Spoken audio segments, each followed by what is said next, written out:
You ask Tiger to solve. This deals with linear equations with one unknown. The final result is x equals 2. Let's solve it step by step. Group all x terms on the left side of the equation. Subtract 3x from both sides. Simplify the arithmetic. Group like terms. Simplify the arithmetic. Convert the x into a positive number.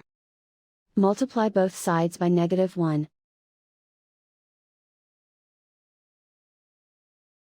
Remove the ones.